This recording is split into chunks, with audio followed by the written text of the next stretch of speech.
Hey folks, this is Vint with Dad's Gaming Addiction, and today we're going to quickly check out Urbek City Builder. This is a game that you can find on Steam for about 20 bucks or so. It is 30% off until March 10th, 2023. So if you like what you see here, you can get the game for fairly cheaper.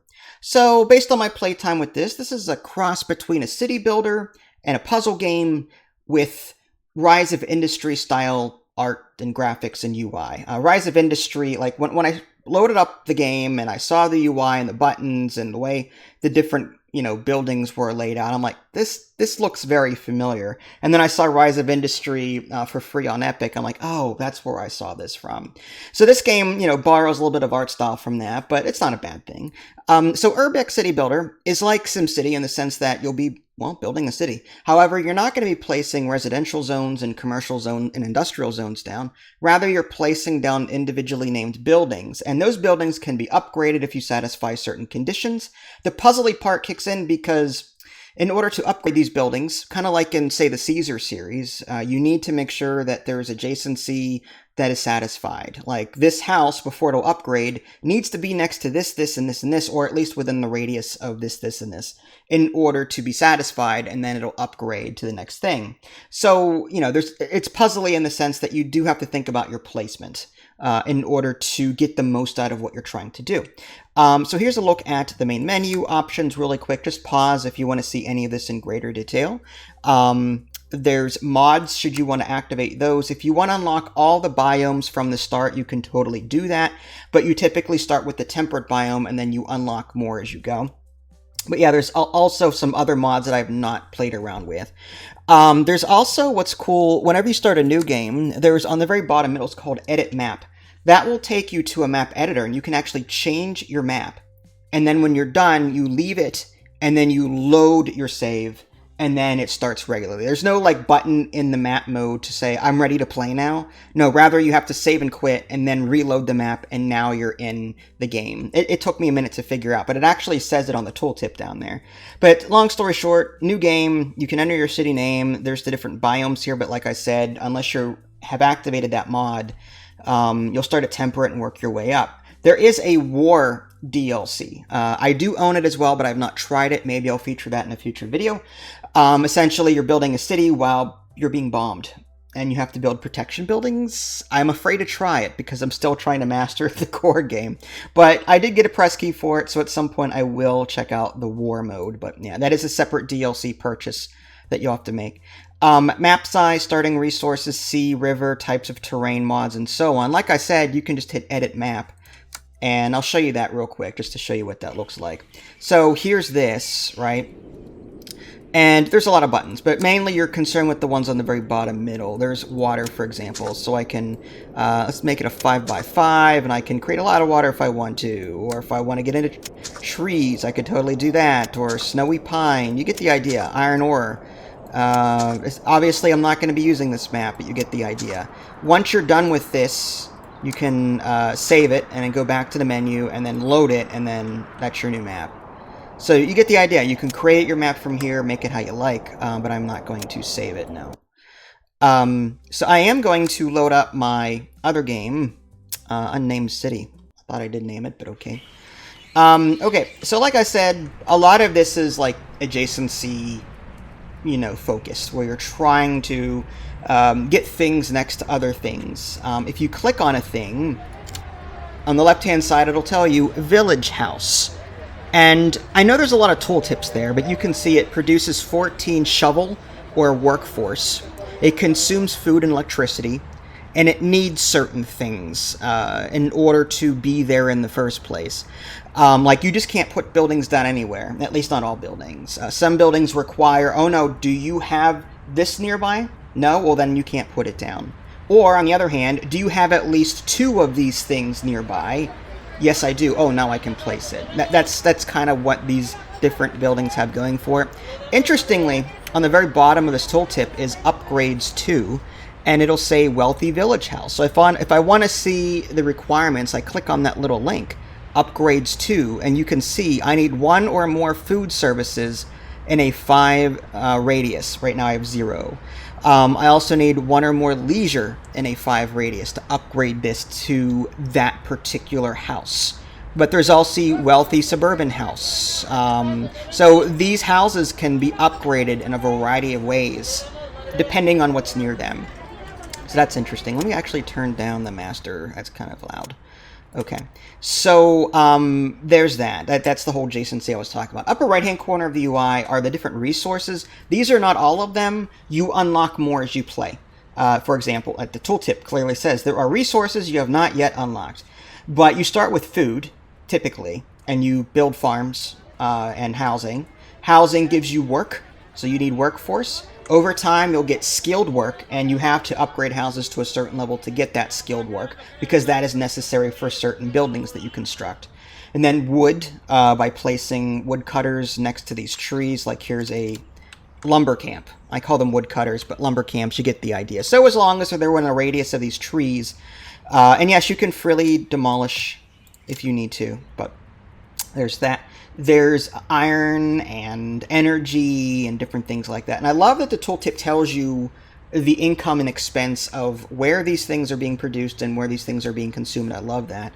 As far as the rest of the UI is concerned, I guess I should name my city while I'm here. Confirm. Upper left-hand corner is the menu stuff. Then you've got just, if you want, just, yeah, take a look at that.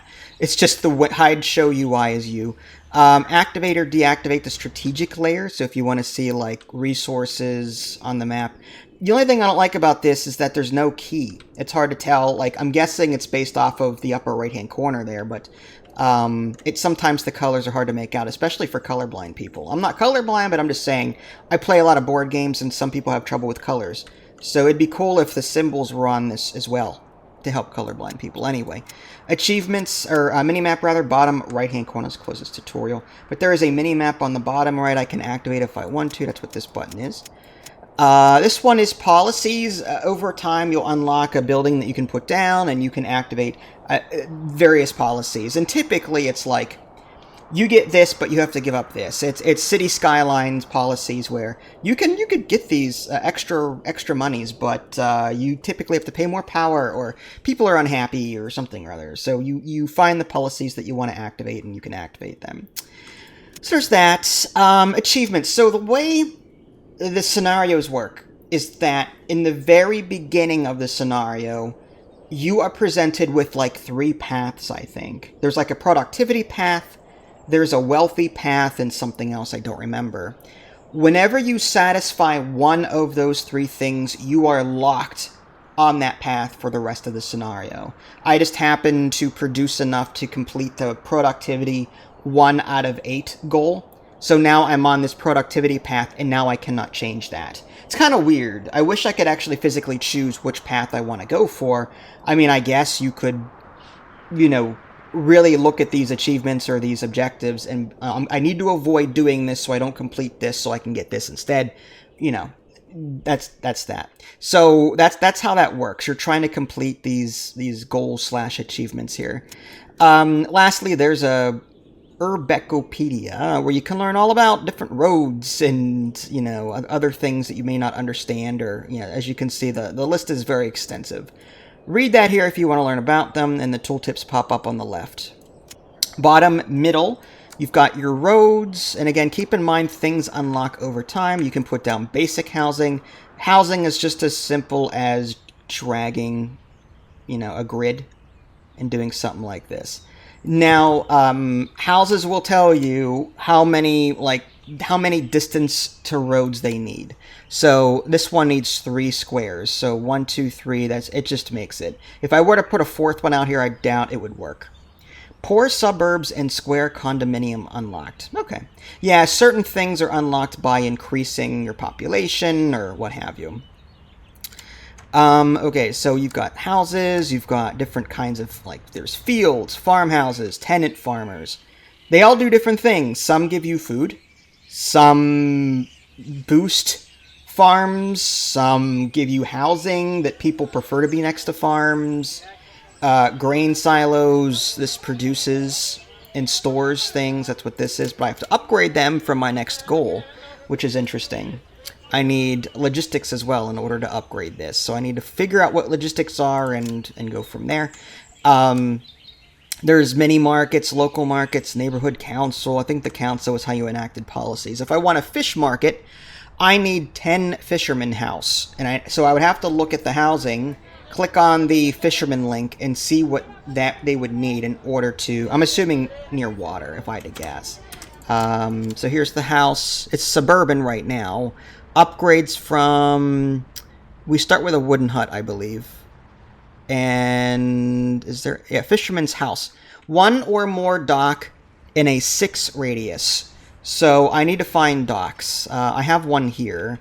So in theory, I could probably put one down here. Would that upgrade? We'll find out. There's fast forward buttons on the bottom left. So if I click on that, click on fisherman hut, what else does it need? Okay, it looks like it'll upgrade if it hasn't already. Yeah, it says fisherman house right there on the top left. So as long as you satisfy the certain needs, they'll upgrade automatically. Keep in mind, though, that every time you upgrade, typically, like, you consume more power, what have you. I guess I'll put down more housing while I'm here. I don't know if this is within what it wants. We'll find out. No, better not. I can just put down another dock over here, I guess. Anyway, I'm getting too deep into that. Other things, there's schools. There's lumber camps, lumberjack cabin, water mills for power, docks. I guess I'll put that down there. Fine. Other things, coal mine, coal plant, warehouses, factories, and sawmills. We need more population to unlock the majority of these, so don't have to worry about that right now. Parks, condominiums, ponds, graveled area. Keep in mind, again, not all of these are unlocked. Village bar, urban bar, cabaret, bookshop, and football pitch, which is like a soccer field, and a chapel, which I don't know if I have that. I mean, I guess I could put it up here and see what happens. Let's see if people like it. I guess I'll put down some other things up here too. For example, let's put down this village bar. And I thought I saw... Let's put a mini market up here. There, I think they just upgraded. Wealthy Village House. So I upgraded them to Wealthy Village House. On the upper right-hand corner, again, I mentioned these are like resources. You can actually see like plus 58. It's hard to see, and I know it's hard to see, but it says plus 58 in green. That's like your income. If it's negative, it'll be in red, which is great. You can also see like how many of the different types you have. Green areas, nightlife, sports, faith, happiness, and so on. So you can kind of see what you've already got going. But yeah, that is the game. It's primarily a city builder / puzzle. How do I complete these achievements in order to beat the scenario? And which ones do I go for in the very beginning? If I want productivity, focus on resource production. If I want wealthy, I don't remember what the objectives were for that, but you get the idea. Focus, like, pay attention to the 3 that you're presented with, and then when you're happy that you think you know what path you want to take, focus on that. Don't worry about the other ones. So yeah, that's where I'm at with it. It's not a bad game. There's also a street view. I think it's left control I just hit. It's nothing fancy, but I can left mouse button to go up in the air. I can just sort of... People are yelling. Right click to go back down. I can't, as far as I can tell, I can't drive cars, but this is street view. So if you want to see what the people are doing, you could totally do that. Let's get out of that. There's also a forced day-night cycle button down here, which is awesome. So if I want to force day or night, I can just click these buttons in the bottom left and do that. I love that. So yeah, I like this game. I'm enjoying it. It's definitely, like I said, it's not as good as other city builders. Like, I feel like it doesn't give me as much freedom as other city builders, only because, like I said, there is adjacency in this game. There is, like, this needs to be within radius of this to work or to upgrade or whatever. So if you don't mind, like, it doesn't totally restrict me, but it's also not completely freeform either. So just keep that in mind. If you don't mind a semi-freeform city builder with some puzzle elements and adjacency elements, then definitely check this game out. Like I said, there is that whole war DLC that I got a key for that I will be featuring at some point once I get the hang of this. But this is where I'm at right now with it. And like I said, once you beat all of that, then you'll move on to a different biome and you can have at it again. Like I said, there are mods that you can enable, though, to bypass that whole thing. So there you go, folks. I do recommend this.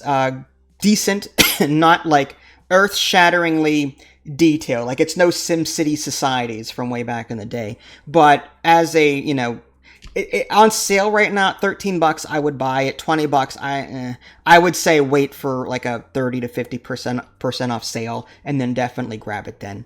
If you guys haven't already, subscribe to me on Twitch and YouTube. That way you can stay up to date with any new content I happen to publish. This is Vince. Thanks for watching, and I'll catch you all next time. Take care.